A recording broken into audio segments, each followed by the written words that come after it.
Thanks, everyone. Ladies and gentlemen, as we say in the Formula One, please start your engines. Welcome to today's webinar. Stay safe during digital shopping. We have the most important Black Friday shopping days ahead of us. And learn a bit about tips and tricks to stay protected from cybercriminals. And my name is Alexander Pantos. I will guide you through today's evening as your host. So just before we start, a few housekeeping items. I could already see some questions coming in. So this webinar, for your convenience, will be recorded. And in case you have to drop off or you want to share it with some friends of yours, we will send you the recording link afterwards for you to share it with your friends and colleagues.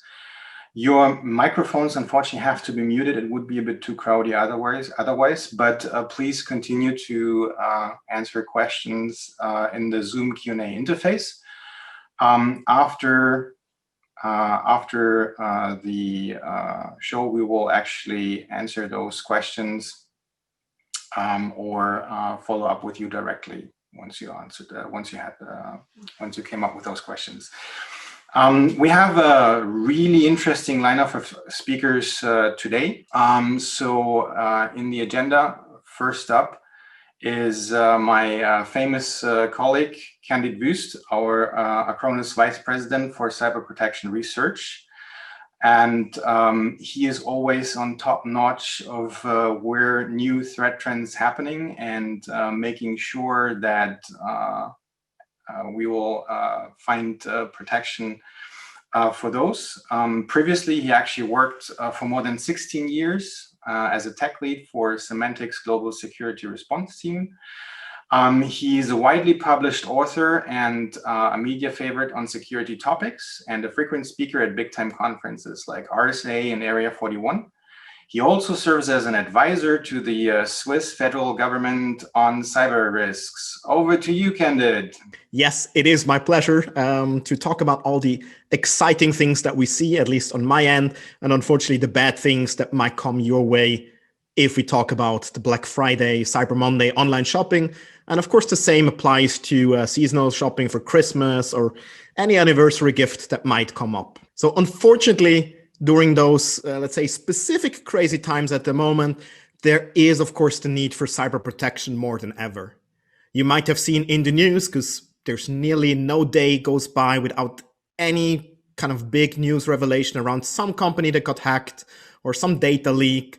And of course, that can really have an impact. And we see now during the lockdown, a lot of people, they are working from home, but they might not really be used to it. So that results in them receiving phishing emails, receiving malware, maybe some invite to some Zoom meeting or WebEx meeting, and they click on it, reveal their password, or infect and compromise your machine.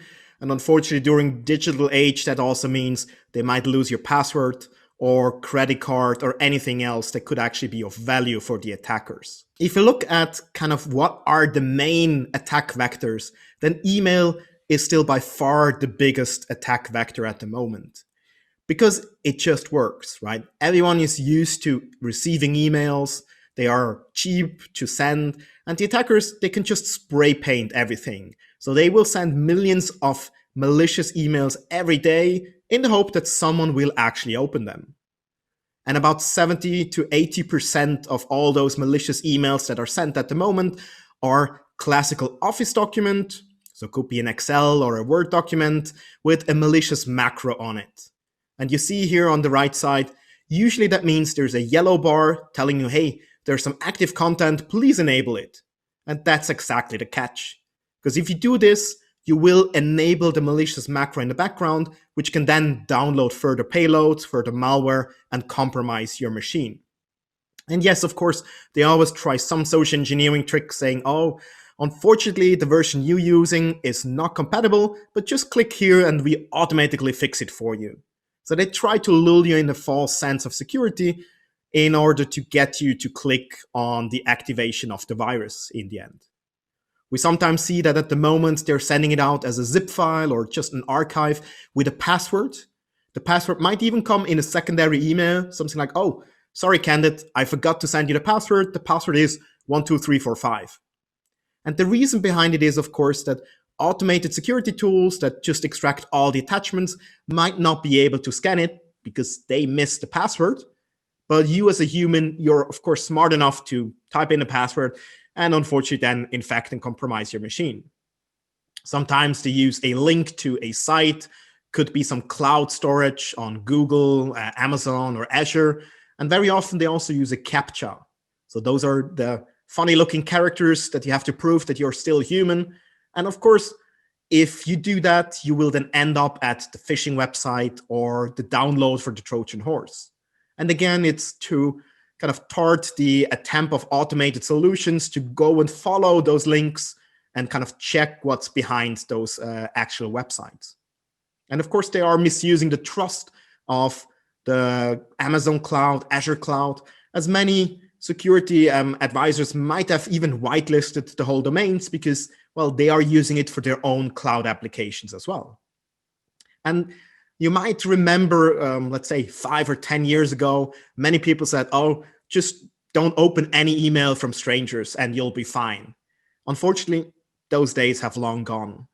Nowadays, threats like Emotet, which is one of the most active email threat at the moment, they will analyze your inbox. So once they compromised one machine, they will analyze the inbox, and then they will send actually an email as a response to a previous email threat. So you will receive an email from someone you know to a topic that you actually discussed with them. And it could just be, hey, I found this link very interesting and it might help with the discussion. So it's very clear that there's a high chance that one or the other person might actually click on it and follow through. And of course, at the moment or later on with the online shopping, we will see a spike in parcel delivery like DHL, FedEx, and all of those different organizations spoofing their email saying, hey, there's a package coming your way, but you need to click here. Please log in. Please give your password.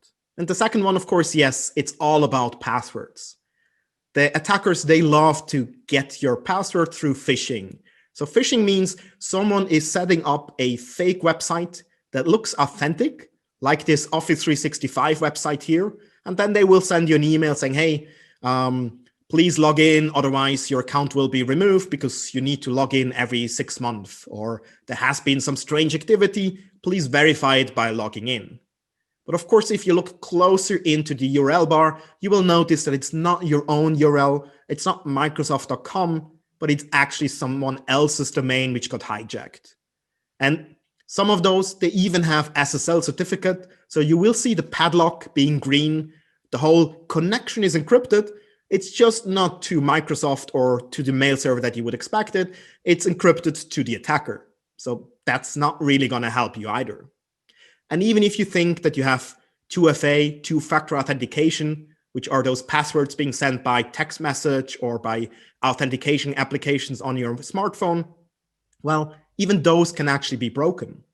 Just imagine that on the phishing website, they would have kind of another field where they ask you, please put in your two-factor authentication token.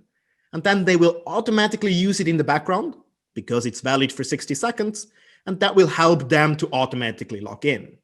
And of course, once they are logged in, well, they can misuse the access they have. As I said, they will go through everything in your inbox. They might send you some spoofed emails about an invoice for your electricity bill or smartphone and just change the account number in it. So you'll think you pay the electricity bill, but it actually goes to the attackers. And you can see there's, as I mentioned, a lot of parcel delivery email coming your way now as well, because, well, during the lockdown, at least I did a lot of online shopping and of course, a lot of new websites where you don't really know what's going on. You just hope that the things are coming your way. The last point here is, yes, online shopping per se. And of course, we've seen a spike with fake shops always coming up just before Christmas and Black Friday. And those are websites. They are sometimes on a, let's say, legitimate looking template. So they just copy paste everything from the original website, but they usually try to convince you because they have a super deal. So a discount of 50% or something on some real good brands. But of course, if it's too good to be true, it probably isn't, right? So you should not get tempted just because someone's offering you a 50% discount, because all they want is your personal information. They will take your credit card but they will never deliver any goods. They might even respond back and say, oh yeah, sorry, we had some issues, we'll send it next week, and so on. So they try to prolong it further out, but you will never get anything out there. Second one is, of course, yes, we see legitimate websites being compromised as well. Many organizations have moved to the cloud during the lockdown, but they might not be experienced, so they might not have the configuration as good as it should be. So it could be that someone's just finding all the login information, all the credit card histories. And it's very difficult for you to actually notice this because it's happening on the merchant side.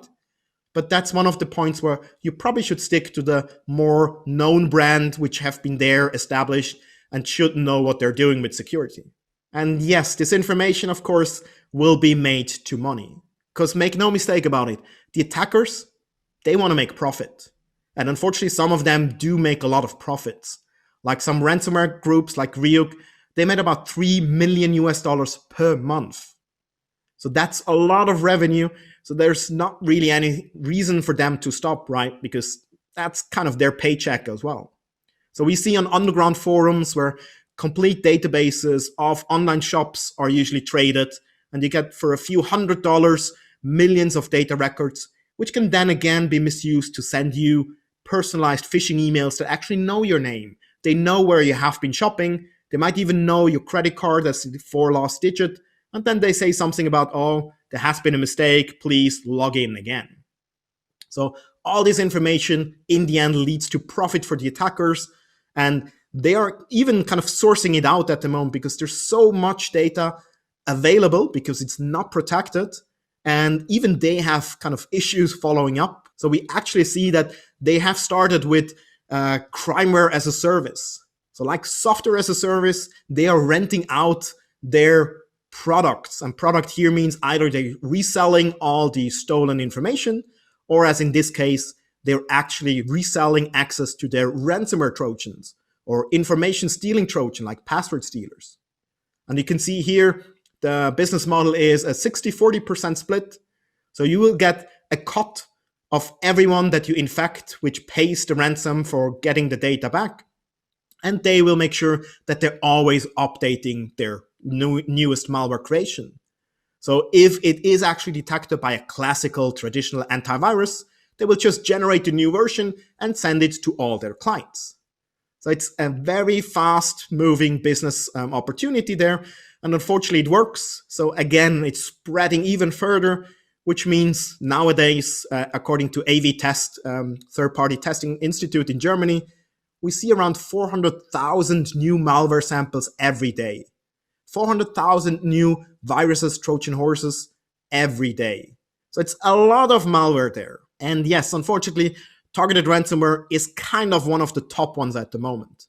You've seen probably in the news that there has been big companies like Honda, LG Electronics, Mitsubishi, Mattel, probably not too good for their Christmas season as well, or the energy provider Intel.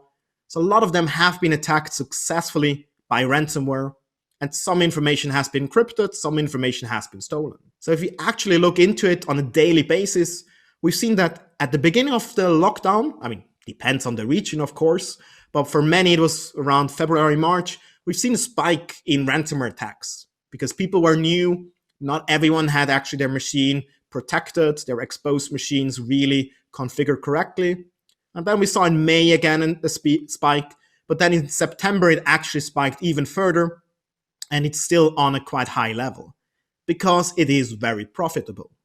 So the attackers, they're not just going after the big companies. Well, those are the ones that you hear, of course, but they will also go towards the small ones. Because if you multiply that by 1,000, by 10,000 infections, it's still very lucrative for them if everyone pays $100 in Bitcoins.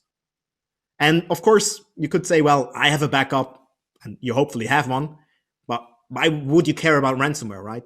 Well, the issue is, of course, that the attackers, they know that, and they will go after your backup as well. So one of the first things they do on your machine is searching for backups and trying to delete them. Because if your backup is deleted, well, your chances of recovery have slimmed drastically, right? And sometimes they even log on into cloud consoles if you have a weak password, If you don't have multi-factor authentication enabled, they will try to log in and remove all the backups from the cloud as well. And as I mentioned, they will steal data as well.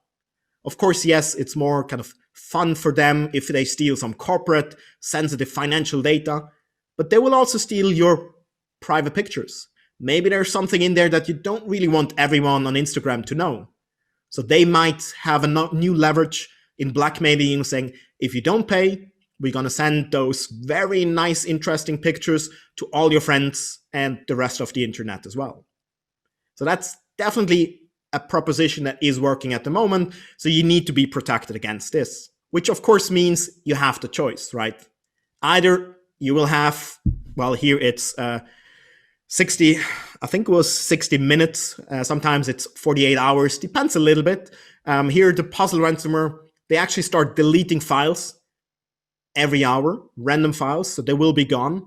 Another motivation for you, in quotes, to be quicker in paying, right? They try to bring up an urgency for you and a motivation probably in paying quickly. Here it's $50 that you have to send through a cryptocurrency like Bitcoin. On the other hand, you have the choice to use software like Acronis True Image with the Acronis Active Protection, which is a threat agnostic protection. So it actually doesn't matter if it's Mace ransomware, Ryuk, Puzzle, Kerber, any of those, we block it because we block the behavior of it.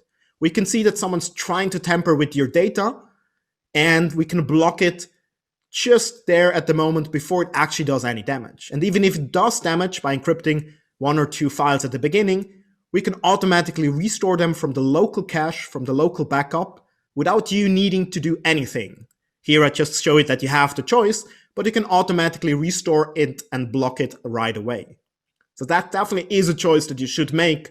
And of course, the choice is to protect yourself here. So if you look a bit closer, and I know it might be too much for some of you, but let's go a little bit deeper in what's behind the True Image. What did we actually add?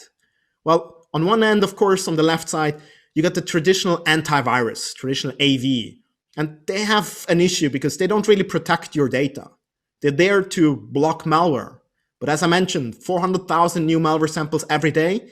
Well, there is not a 100% guarantee that all of them will be blocked, right? Nobody's giving you the 100% detection rate, right? Like in real life. So there is a good chance that something which is new, maybe using a 0-day vulnerability, or just because you're unlucky and the first one that has been targeted, well, that might get through and then can start doing some damage, as in deleting your data, encrypting it, stealing passwords, and so on. On the other side, you have the backup, which is good to have, right? But again, yes, the backup itself, well, it's not really protecting themselves from being attacked by malware. And of course, usually you have to manually find the files, restore them back, or just do the full image back. And you might still lose a few hours because it's been a while since you've done the last few full incremental update. So both of the worlds are not ideal. It's only good if you actually can combine it and integrate it so that the security software can protect the backup and the backup can help the security software if something comes through. And here on the security side, we have on the True Image or Acronis True Image an URL filtering. So we can block you from going to phishing websites or malicious other websites, preventing you from revealing your passwords or even downloading something malicious. We have cloud reputation, so we can check the files that you downloaded before they're executed, that they are actually not on some block list. Of course, we also have classical signature scanning because it's very fast and very accurate. We also have artificial intelligence generated file analysis before it's executed, so pre-execution, meaning we analyze the model with millions of samples, good and bad ones, and we have that information on your machine, and it can classify and say, this file looks a lot like the 10 millions that I have seen before, so it's probably malicious, I'm gonna block it.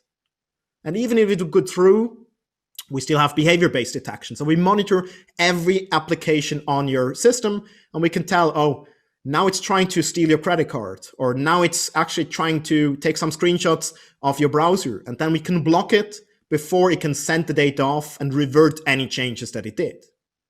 And of course, this also works for fileless attacks.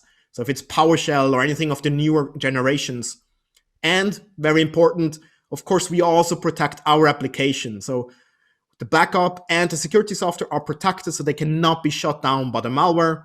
And if all of those layers actually fail, you still have the data in the backup and you can automatically recover it.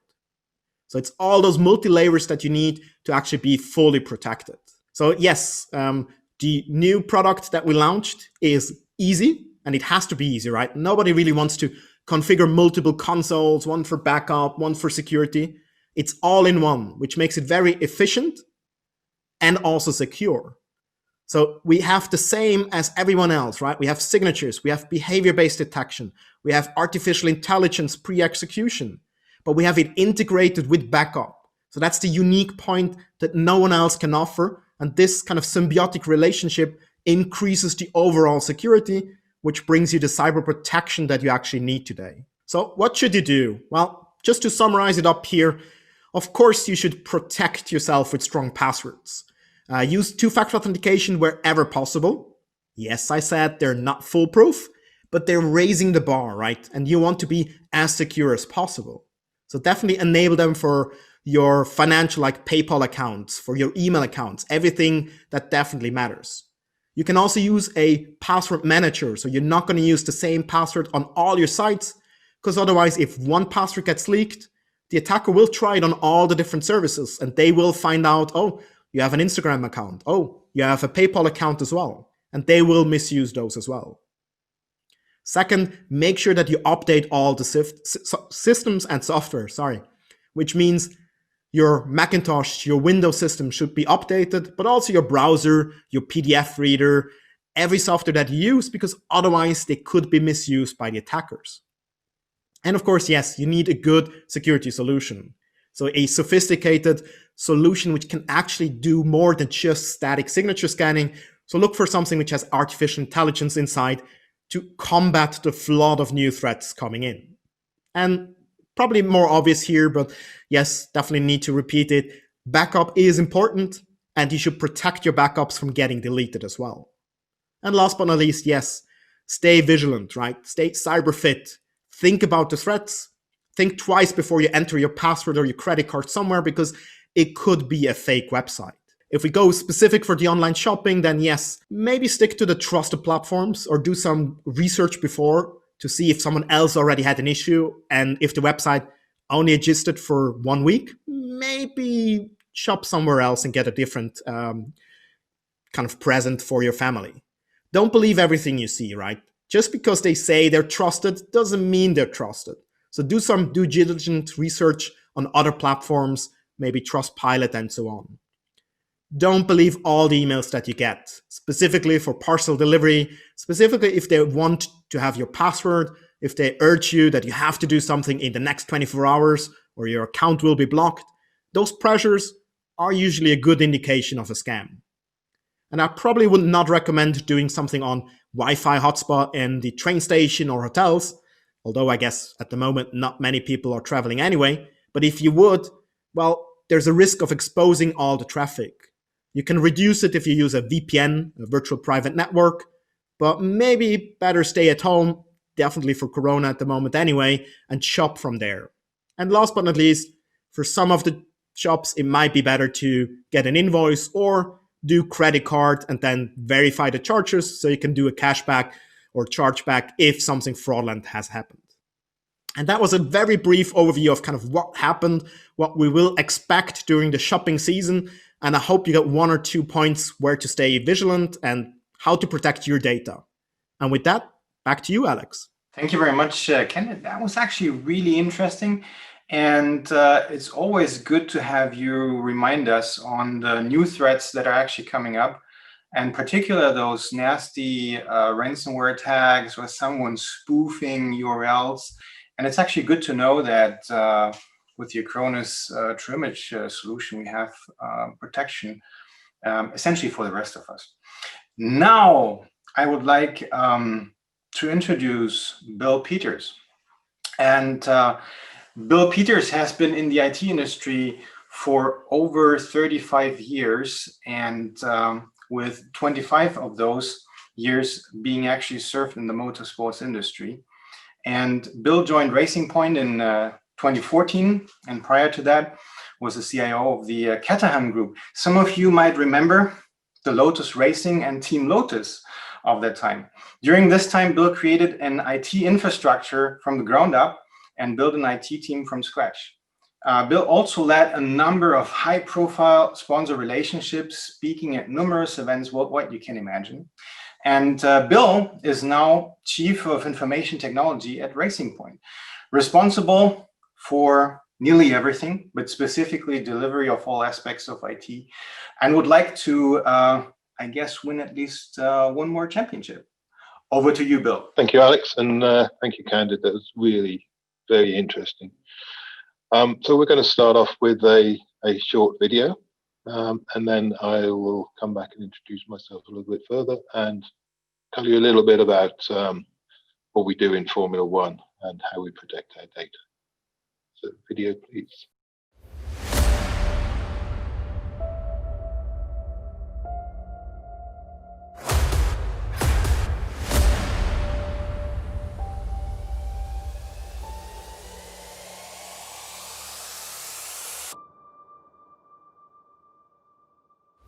We live and breathe racing. Silverstone is our home. No other F1 team is closer to the circuit.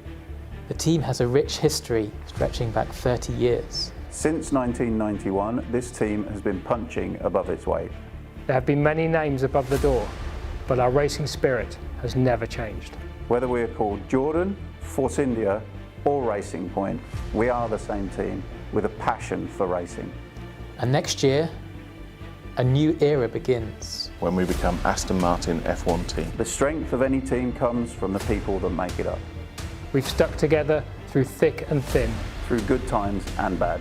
Those 480 people are our strongest asset. We all share the same vision, a desire to compete. Coming together, Working as one, we make the on-track performance a reality. Behind the wheel, we have Lance Stroll and Sergio Perez. Lance is a young talent, part of the next generation, incredibly quick on Saturday and Sunday. Sergio is an old hand, super smooth with his driving style and a tenacious racer. Together, they make one of the most exciting lineups on the grid. The goal this year? To mix it with the biggest names in the sport. To score points at every race and fight for podiums. We all believe in this journey. We are committed to being a competitive force. We are one team. We are BWT Racing Point F1 team. We are BWT Racing Point F1 team. We are BWT Racing Point F1 team. So thank you. So hopefully for those of you who are not familiar with Formula One, that gives you a little bit of an insight into what we do. So today I'm just going to really give you an overview of basically how we go about building a car and where we generate the data within our business, and we generate lots of data, and I'll come on to that shortly. Then we'll look at how we how we secure that data and what sort of pinch points we need to make sure that we're protected. And then we'll come on to how we work together with Acronis as our partner to protect our valuable data. So a Formula One car has its own life cycle, and it really, within 1 year, we design a new car, we race that new car, and we upgrade that new car throughout the whole season. So the car is constantly in flux. So we start off with a concept, and that will be various ideas around aerodynamics or mechanical design, etc. But we have a set of regulations that we have to work within. So we have an envelope that we have to design within, and we need to maximize the performance of the car within that envelope. So we also have a lot of feedback coming back from various parts of the business. So, when we go and test cars and design cars and run cars, there's all sorts of feedback coming into that concept side arena. And we are constantly using that feedback to update the car to make it even faster. So once we have the concept and the ideas that we want to create into reality, we then go into the car design phase. So this is by far the largest area for generating data. So first of all, we start simulating the car. So we have a supercomputer that's just dedicated purely to a virtual wind tunnel simulation. So basically that's to try and simulate the aerodynamics over the shape of the car that we think is going to give us the results. Once we have those simulations and we've got the likely candidates, we then have to go and actually design those parts. So we use computer-aided design. We create 3D models, and those 3D models go with the components of the car and with the whole car right the way through the whole system. Equally, we have a lot of other tools that go with that computer-aided design process. So the design process itself is a life cycle in its own right. So there's lots of iterations that we go through to make sure that we're getting the parts right. And we have to package those parts, and there's a lot of engineering tools that we use to optimize how that car goes together. And then finally, whilst aerodynamics is the most important thing to us, also power to weight ratio is very important. So we're fairly sort of constant in terms of the power that we can use. So we therefore have to do a lot of structural analysis around parts to virtually make them as light as possible, but still retaining the safety and the strength of those parts. So just in this arena, we are generating petabytes of data, throughout the course of a season. So once we have those designs and the candidates that we think are going to really work for us, we actually put them physically into a wind tunnel as well. So we build 60% models. We put the wind tunnel, and that verifies the results that we've got from our simulations. So again, that's all fed back into that iterative loop. Then we go and actually start building the car. So obviously we have the bodywork is made primarily of carbon fiber, which is a very strong, very lightweight material. We have the normal mechanics that go within a car, and we use all sorts of lightweight materials there to make sure that we're getting the most power to weight ratio.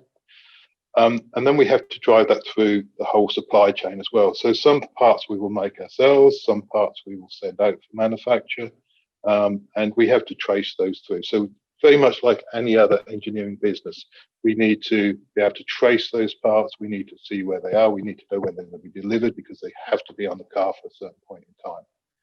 So the whole logistics side of things is equally as important as the getting the performance, because there's no point in having those performant parts if they're not going on the car. So then when we get to actually run a car, we've got the whole sort of cycle we go through again. So we have to make sure that the configuration is right for the particular track that we're going to. So we don't just take a standard car to every venue. We could take a car with smaller front wings, smaller rear wings, low cooling, bodywork, all sorts of different configurations. And we tend to use the sort of pre-practice periods when we go to an event to do some initial testing on parts as well. So the testing that we're allowed to do now is heavily regulated. So it's getting less and less time to actually test cars. So we have to do that wherever we can. We also have a driver simulator that's it's like a great big games machine, and it's full-size car and very, very clever graphics, etc. So they're used to help train the drivers, but also we use those in the whole process now to actually virtually prove and test components as well. And then when we get to actually run the car, I think there's something like 150 sensors on the car at any one time. And there'll be more when we're doing testing and probably less when we're actually racing. Those sensors are generating thousands of channels of data that is coming off the car in real time, and it's also downloaded off the car when we come into the garage. Those sensors are then captured and analyzed using sort of various tools that we have in the business. And we're also using historical data and the data from the whole design process to overlay onto those results. So A, we're keeping an eye on the vital statistics of the car, and B, we're looking at performance all the time. Then that whole process is repeated, and the loop goes on. So throughout the season, we will do at least 4 major upgrades, and the ambition is to constantly be upgrading the cars for performance all the way through the season. With all of that data and those petabytes of data and all of the endpoints out there that are potentially at risk, how do we go about actually protecting ourselves from malware and protecting ourselves from loss of data? So from a security stance, most Formula One teams tend to take a very sort of IP protective stance. So that means we really want to protect our data in terms of our ideas and our technology. So we're very, very sort of conscious of how that data is used, how it's moved around the business, and ultimately it is everything to us. If we don't have our data, then we don't have a car. So the areas that we really look at, so starting with the endpoint. So with a Formula One team, we have a traveling circus of people that go all over the world. So there's at least 100 people that go to every venue for each race, and then there's at least another 400 people behind that. Equally, in recent times, we had the whole workforce actually working from home at one stage. So suddenly the endpoint security becomes doubly important. And so we have to protect not only people compromising our endpoints, but also the data on those endpoints as well. So that then connects back to our factory. So we have to make sure that all of our servers, all of our storage on site, all of our networks are all very secure as well. So there's data in various places in the business, and there's large amounts of data, and there's lots of data moving around the business all the time. And we've got Wi-Fi systems and lots of vulnerabilities within the business as well. So we have to put a perimeter around that to make sure that we're protected as much as we can. And then, as I said, with working from home becoming much more prevalent, we've got a lot of people working outside of that now. So we have to make sure that the two are as secure as each other. So the data that we store comes in various shapes and forms. So it could be anything just as simple as a Word document or an Excel spreadsheet, but we have very complex data sets as well. So it doesn't live in one particular place. We have lots of different types of databases. We have unstructured data, we have structured data, we have what's called time series databases. So lots and lots of different ways that we have to manage that data. And all of those systems and applications have specific requirements around backing that data up and making sure that they're available. And equally, we've got a whole on-premise infrastructure. We've got infrastructures at our track. We've got infrastructures at our wind tunnel, but we've got a lot of stuff in the cloud as well. So more and more of our applications are moving to the cloud. It gives us more flexibility and it gives us more capacity that we can turn on easily. The key thing there is that we're not controlling the security necessarily there. So we could be using Azure, AWS, or Google Cloud, and we have to rely on the security that's inherent there. So equally, we have to make sure that we're backing up all of that data to an alternative location as well. So they're the sort of key areas where we need to be cyber fit. So obviously the key thing that we do with Acronis is backing up our data.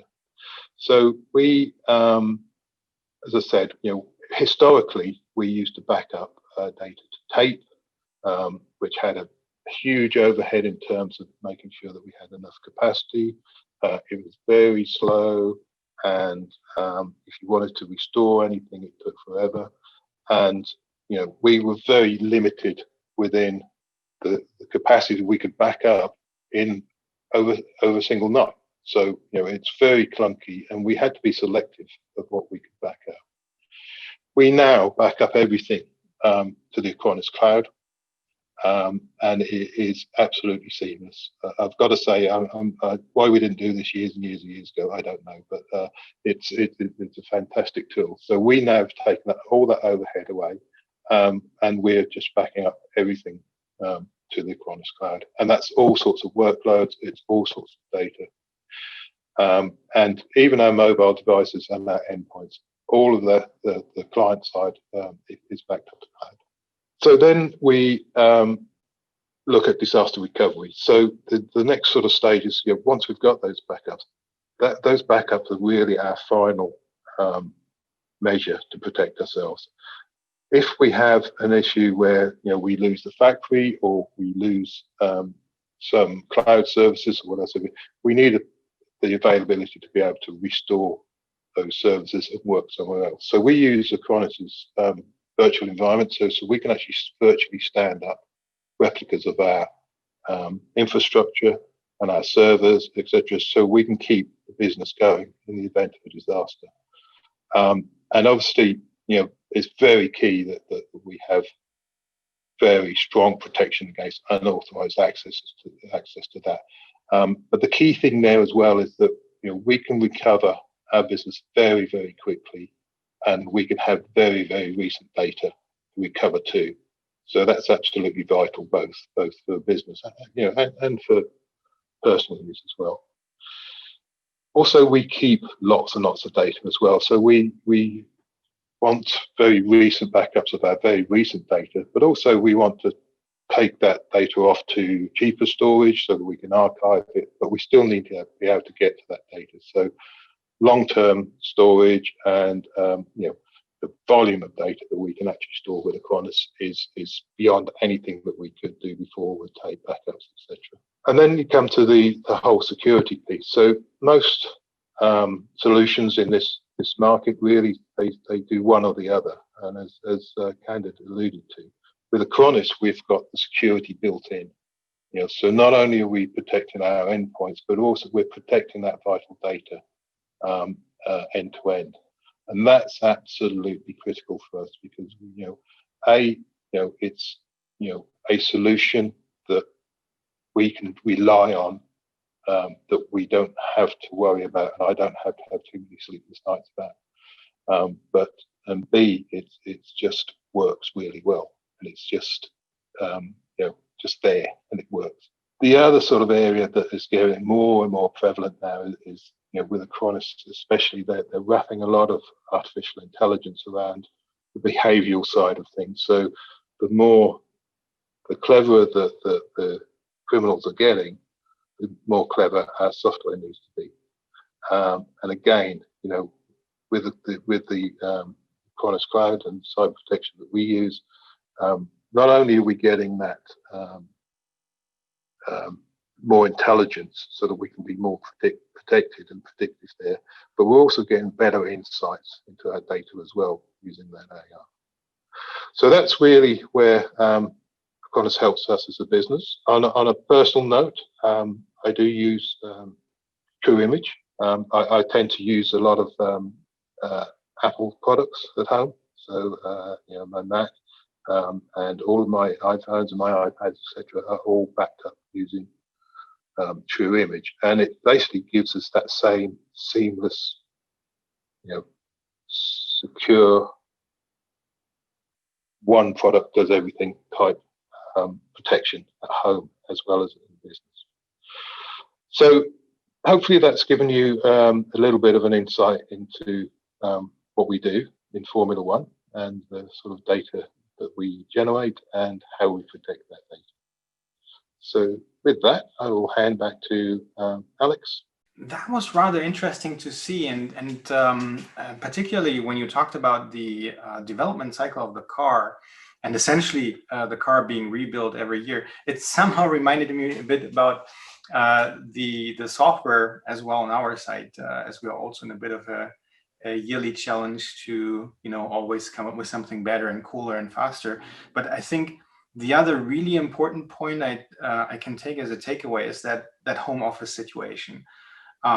We all used to be bound in the offices, and we had protection there. We felt protected. Now, once you're being transferred in the home office, I think it becomes really important to to make sure that from a job perspective, you have the IT security, but specifically, as you mentioned it, also for your personal devices, because those are also very important. And I mean, an iPhone is more or less a mini computer that you have in your pocket, or an Android phone. So we had really good questions coming in during the presentations from Candid and Bill. So thanks everyone for those questions. We will see that we can answer a few of those. Let's start with Candid. So Candid, you talked a lot about the term cyber protection, and it sounds to me a bit that might be originating from Acronis, but I think it might be really important to understand for people what's the correlation between cyber protection and cybersecurity. Yeah, sure. I probably should have started with kind of defining the definitions, right? So basically, cyber protection is what we define at Acronis as the next level of security. Because as I mentioned, you got the classical cybersecurity, your antivirus, detecting threats, Trojan horse worms on your machine. And then you have data protection, your backup, restore, and everything. And those have been kind of looked at in different silos independently. And we think for the future, it actually has to come together. Because as an end user, you shouldn't really care about if that is actually a virus stealing your password or a Trojan horse like a ransomware encrypting your data. It's something that you don't want on your system. So it's the integrative part of making sure that you're protected. So cyber protection is taking those two together and actually even adding more to it, like privacy, right? It becomes more and more important to not only protect your data, but also know who has access to the data. Is it authenticated? Did someone tamper with the data?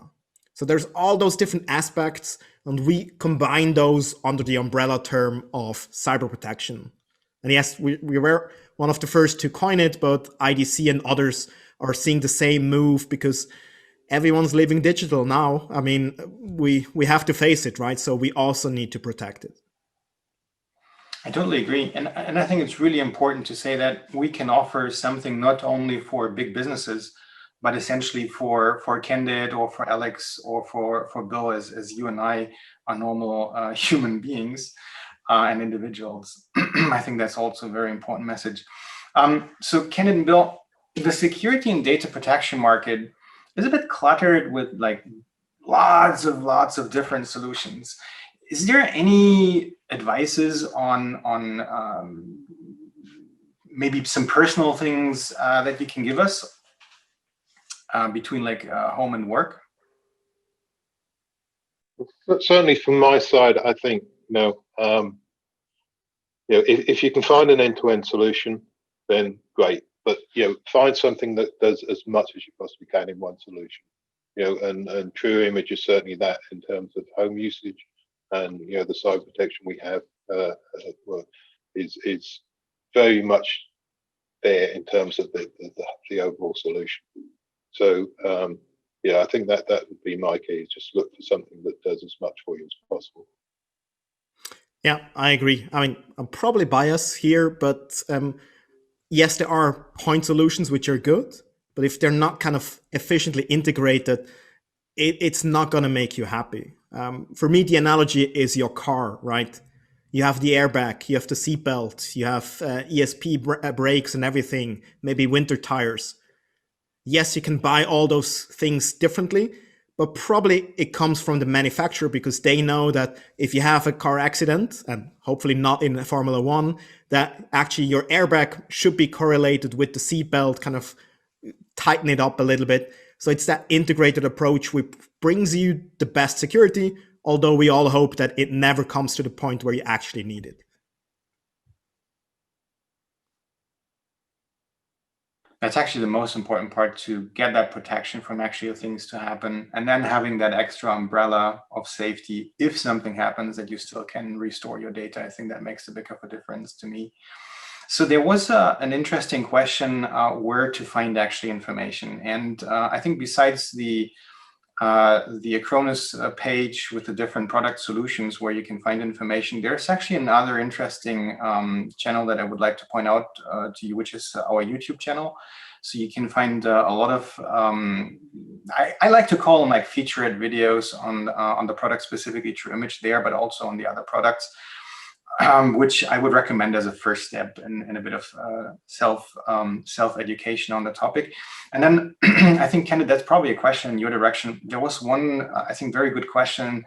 A lot of people seem to already have like a security solution of some sort in place. And a lot of questions were in the direction of, what should I do? It sounds like Acronis is the one-stop shopping solution. Will it interfere with whatever I have in place? Yeah, it's a good question. And hopefully you already have some security solution there. As that, it's like driving without seatbelts and everything, which you definitely should not do. But yes, we have a full-fledged anti-malware solution combined with the backup and everything, as I mentioned. So it can replace your other legacy traditional antivirus completely. If you don't trust us for whatever reason, then you can go to third-party tests like AV Test that I mentioned, AV Comparative. There's Review, which actually tests with hundreds and thousands of live malware sample to show you that we actually have a very good detection rate with a very low false positive rate, just like all the others might have as well, but they're singled out. So if you're still not convinced, yes, you can install both on one machine, but you should disable either our real-time protection or the other real-time protection. Because just think about it, if you have two antivirus and both try to scan the same file, well, they will fight for it, right? It's like if you have two children at home and you just place one chocolate on the table, there will be cries and tears afterwards. So it should only be kind of one that has access to the files. But apart from that, you can use maybe on top the URL filtering and of course the backup and everything. But yes, again, I might be biased. You should probably rethink it because only Acronis can give you the integrated approach. So if something happens, we can automatically restore the backups. So you don't have to manually search it if the other antivirus fails. So in short, yes, possible, but maybe rethink if you really want to do it. There is one question specifically in your direction, Candid, in regards to TrueImage 2021 and its capabilities around AV and your URL detection. And the question is that if that's actually happening automatically. I think I know the answer, but I have you as my backup. Yes, so Acronis TrueImage does scan all the kind of web traffic that you do, as in if you click on a link, which then opens in the browser and it's a phishing website, we will automatically block it and actually give you a nice screen telling you, hey, we identified this as a phishing website or as a malware website, and of course prevent you from going there. But we also block other applications. So it's not just the browser which we protect, but also if you have, for example, a malicious document with a macro and you run it and for whatever reason it's not stopped, usually they go to the internet to download the newest ransomware or the newest banking Trojan to you. And this communication we can of course block as well, because we know those websites, those command and control servers, and we automatically update them all the time, as in multiple times daily, to protect you from actually going there. But as said, it's the multiple approach. So even if we would miss one URL because someone just specifically created it for you, well, then we still have the pre-execution, the behavior-based detection, and so on to block what's ever coming down. Sounds very good. And I also would like to highlight the fact that if someone is unsure about differences between products or versions, we always have a version comparison chart on the website for each of the products. Sorry, so you can check. And it's not only for our own products, it's also for our competing products, so that you can get a good understanding of where you are. And then also I would suggest, if because there have been quite some questions in that direction, we do also have a newsletter that you can sign up in terms of staying on top of things and latest trends. But Candid, I think there's also another way to stay informed outside of the emails in terms of more information about upcoming threads that you are actually maintaining, right? Yes, I think you already kind of briefly touched on the videos. So we do every week a few videos, short kind of 2-minute sum ups of things that have happened, kind of big companies getting compromised by ransomware, alluding a little bit of why it happened, or some new malware that might attack your Bitcoin if you're into cryptocurrency, or might attack your Office 365 if you have a corporate account. So we create those and then we share them on Twitter, on Facebook, and a YouTube channel just to spread it. Because, of course, for me and my team, it's our job to actually go 24/7 in the internet, search all the new things, and we can take that and provide it to you. So you don't have to spend 8 hours a day just to browse the internet finding those new threats. So I highly recommend. You can watch them on the smartphone in the morning, drinking a coffee. So it's a good way to stay up to date. So Bill, there also have been a couple of questions about insights about Formula One. I think we have to skip those. But although I would love to know a bit more about the Aston Martin relationship, but we'll talk about that another time. But since we're also running a bit tight on time, maybe one last question for both of you, and maybe Bill, you can start first. Like, the whole situation this year has been rather weird, I would say. So about the new normal, how does it actually look like for you in terms of working, studying, shopping? It seems to be very homebound these days. So have there been changes in terms of your life or the protection for your digital life, both at home and work? Yeah, I guess the yes, both personally and the feedback we have from all of our home workers as well is just that realization of how important it is to protect your equipment at home, and how important it is to connect your communication, because otherwise you'll be, you could get isolated. And I think it's, in lots of ways, working from home has been a good thing. It's a good experience for a lot of people, and we just need to make sure that we keep that as a good experience. And we keep the bad guys out, basically. Yeah, I mean, I fully agree there. It has been crazy times, or still is.